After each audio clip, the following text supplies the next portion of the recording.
Hey, it's a Unix system. I know this.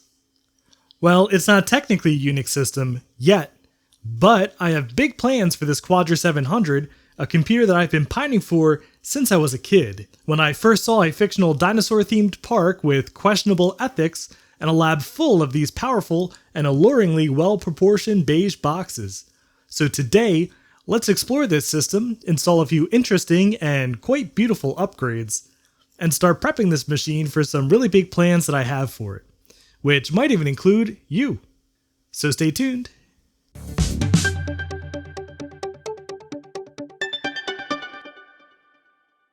The Quadra 700 was one of the most powerful Macs of 1991, introduced in October of that year and occupying one of the highest end spots in Apple's lineup until March 1993. Shipping with a 25 MHz 68040 and 4 megs of RAM soldered to the motherboard, and actually upgradable to a pretty impressive 68 megs of RAM, it shared the top end of Apple's lineup with the Quadra 900, which was a massive full-tower behemoth really intended to live as a server in an office. But the 700 was a high-end workstation, and it became unintentionally iconic. It was the first Mac marketed in a mini-tower configuration, essentially packed into a Mac 2CX case lightly modified to stand on its side, which honestly is pretty lazy. Someone in Apple marketing probably said, "Hey, we should make a mini tower," and then some engineer went, "Okay," and flipped it on its side, so I guess it was like 4 p.m. on a Friday or something. But it wound up looking awesome. There's just something about that vertical floppy drive, the asymmetrical face, the placement of the Apple logo, and the dimensions of the machine which really come together. Oh, and it was also heavily featured in that dinosaur movie, where the hero hacker famously uses a battle station with dual Quadra 700s to expose the dangers of unfettered science run amok. And I think a lot of other people my age probably saw that movie too when they were kids, which is why the prices for these machines have become, well, a bit absurd. I paid more for this Quadra than you might reasonably pay for a modern computer. So thank you all for watching these videos and supporting me on Patreon and making that possible. And also a huge thanks to PCBWay for generously sponsoring this video. Get an instant online quote on custom PCBs and now even custom CNC machining and high quality 3D printing. And the PCBWay call for PCB design tutorials ends in just a few days, so check out the link in the description below. You can showcase your PCB designing talent, share your expertise, and even win some cool prizes. So if you have any PCB needs, I hope you give PCBWay.com a try for their low pricing and turnaround as fast as 24 hours. So this Quadra isn't in the best physical condition. It's fairly yellowed and it has a few obvious chips, dents, and other imperfections, which actually helped me get a pretty good deal on it, well, comparatively. Because honestly, I seek out machines like this. There's tons of people who chase down pristine examples of classic machines to preserve, which is great, but it can leave ugly, yet otherwise fully functional computers relegated to parts machines, or worse, landfills. So I love finding examples like this and trying to turn them into something special, and seeing just what fun we can have actually using these old machines. After all, this is action retro, not museum retro. So give me your tired, your poor, your cracked and slightly dented, and I'll upgrade them to ludicrous levels and install weird operating systems on them. Which brings us to the upgrades I'd like to do today. 2 of them you'll be expecting. We'll install a SCSI to SD to replace the kind of sketchy 700 meg hard drive that this thing came with. And we'll also max out the RAM to 68 megs using 4 sticks I stole from my normal SE30, plus the 4 megs soldered to the motherboard. The third upgrade, though, is probably something you haven't seen before.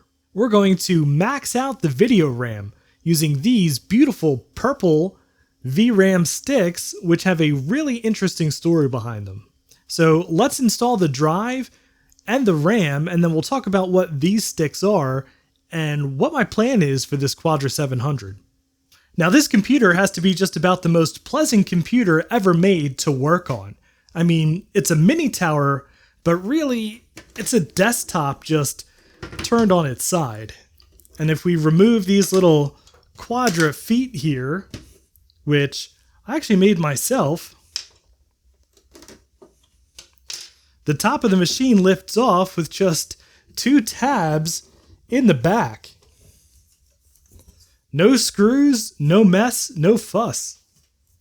And the ease of access doesn't stop with just getting into this machine. In fact, this whole thing comes completely apart without any screws at all. Can you imagine that on an Apple machine today? I mean, check this out. The hard drive comes out, just unplug the cables, and squeeze these 2 little latches here, and it just lifts straight up and away. Next, the power supply. There's just a little piece of plastic in here that you push forward, and it lifts straight out. Not a single screw. Next, you can take this whole drive caddy assembly out. Just unplug the floppy drive cable, push back on this tab, and pull it back. Look at that, amazing. Still not a single screw encountered. And then we have our motherboard here, quite nice, and again, just held in place with a bunch of clips. I've already replaced the battery when I first got this machine because obviously you don't want the old battery sticking around because it can leak. But yeah, the speaker even comes out just as easily with a single clip here, and you can slide it straight up and away. And once you get down to the motherboard, it's actually quite interesting. We have our 25 MHz 68040, 2 new bus expansion slots, the PDS or processor direct slot, which this is where you can install processor upgrades, including Apple's own PowerPC upgrade and a lot of other ones made by Daystar and Sonnet, which are incredibly difficult to find. We have an unused ROM slot, which I don't think was ever used, and then we have all of these memory slots. And what's interesting is these top 6 slots, you might think, well, that's system memory, but no. This is actually for the video RAM. These 4 slots here, this is the system memory. And right now we have the 4 megs of RAM soldered to the motherboard, plus another 4 megs of RAM in these 4 slots here, but we're actually going to replace that with these, which are 16 meg modules that I borrowed from my working SE30. And now we'll install our beautiful Silicon Insider 256 modules, which it takes 6 of them to bring the system up to 2 megs, its maximum video memory. And that's just going to give us a lot more options of color depths and actual screen resolutions that we can use, including even some pretty modern screen resolutions. Okay, and now let's just take a moment to appreciate how beautiful this VRAM is. You may have surmised that these are not stock Apple parts. Instead, these were created by a guy from France who goes by Silicon Insider, a name that is quite befitting of the incredible art he posts on Twitter and Instagram, both of which are linked below. Oh, and funny side note, it turns out that he and I have likely crossed paths before, despite him living in France, because as a fellow tattooed tech enthusiast, he often comes here to the Philadelphia Tattoo Convention. But recently, he's taken to a different art, reverse engineering and recreating vintage upgrades, mostly memory that's extremely hard to find. And he's done it using very non-standard tools, which have allowed him to imbue his artistic sensibilities as a core component of their design. I mean, just check this out. That little Happy Mac in the middle here, it's actually a transparent background, and if you shine a light through it, you can actually see there's a little Happy Mac with even a little cursor on the screen and little 1s and 0s in the background, which he did by manipulating the various inner layers of the PCB, because he did not use standard PCB and CAD software to make this. He did this in Adobe Illustrator. Oh, and funny side note number 2, this melding of deeply technical and artistic expression, they're just side hobbies for Silicon Insider. His day job is actually paleontology, which, funny enough, is exactly what I wanted to do when I was a kid, and we both actually have multiple dinosaur tattoos. You know, this Quadra episode really keeps coming back to dinosaurs, doesn't it? Now, Silicon Insider was kind enough to take some time and tell me the story behind these chips. When world events took a turn this past year, he found himself stuck in the UK for 2 months, unable to work, and as one does, he spent a lot of time cruising eBay for vintage computer stuff, and found that old VRAM sims were basically unobtainable. So, as any paleontologist worth his weight in silicon would do, he began to reverse engineer them, starting with 256K modules, and then 512K, and then, well, he just kept going, branching out to all sorts of different modules, including old PowerBook RAM, which is really hard to find, and I'm really excited about. But what's really interesting is how he designed the PCBs. As much an artist as an engineer, he used Adobe Illustrator instead of industry standard CAD tools, and this allowed him to map out PCBs just as fine as you would on any other software, but also allowed him to add a stunning amount of artistic detail, which would not be possible with normal CAD software. Well, I'm very grateful that his interesting path in life has led to the creation of these beautiful modules, and I'm also very glad to have been able to talk to him and make a new retro tech friend. And hopefully the next time he's in Philly for the tattoo convention, we'll have a chance to hang out. Okay, so now we need to put our SCSI to SD adapter in this little bracket here, which actually brings us to the very first set of screws we've encountered in this whole process today. So just 4 screws to hold the hard drive into the bracket.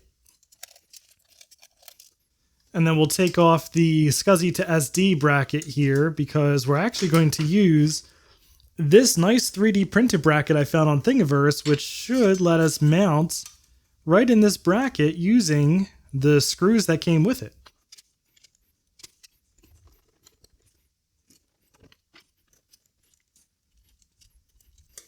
There we go, that fits in there great. Let's get this installed.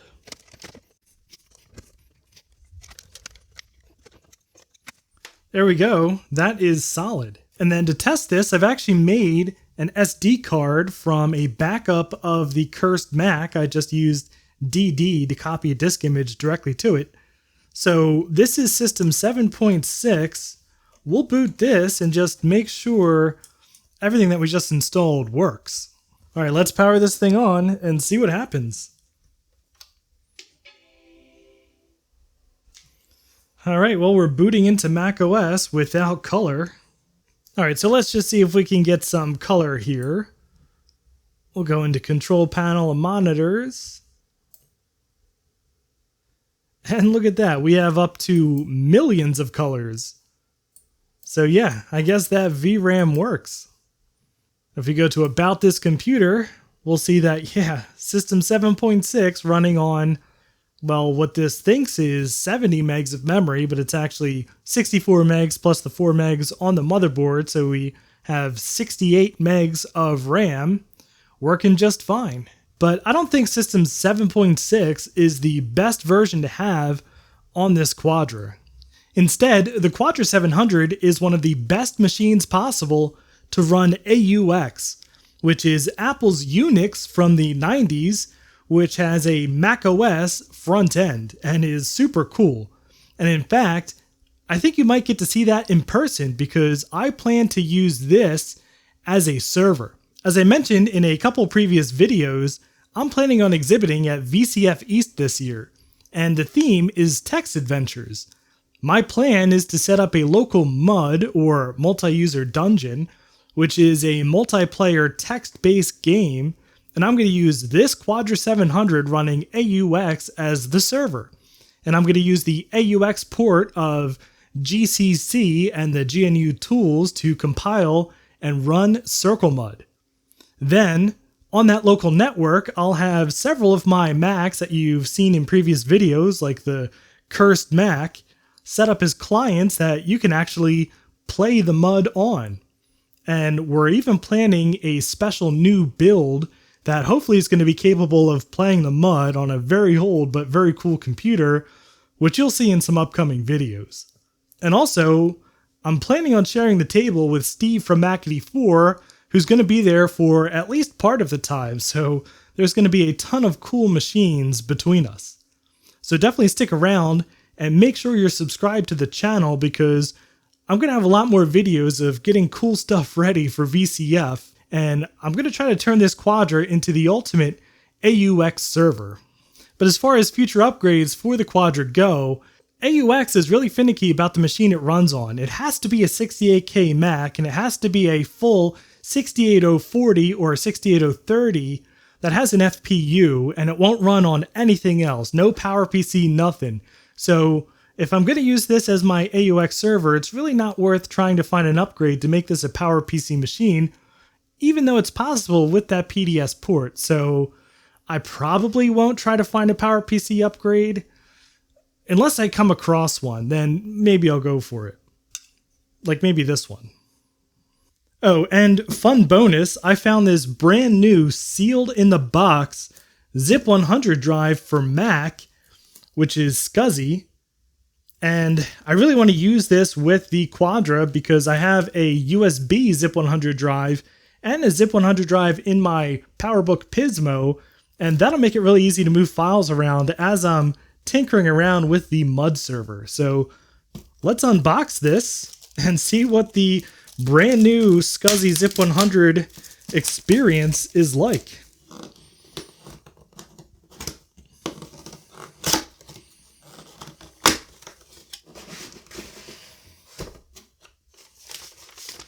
Alright, so we have a CD-ROM with our drivers and stuff, although that doesn't really help us with the Quadra that only has a floppy. And a zip accessories catalog?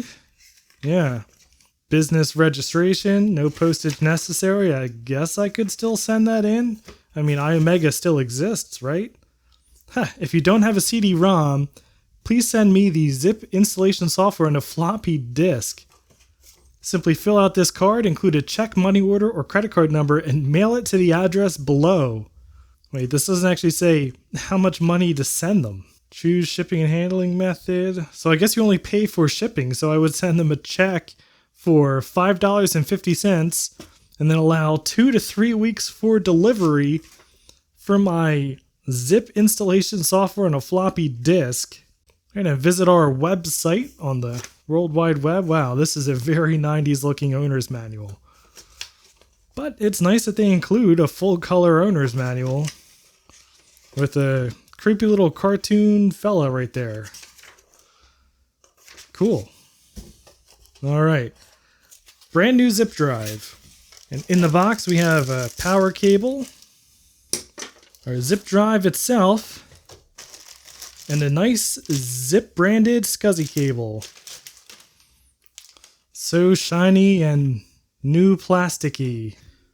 Wow, just look at this incredible setup.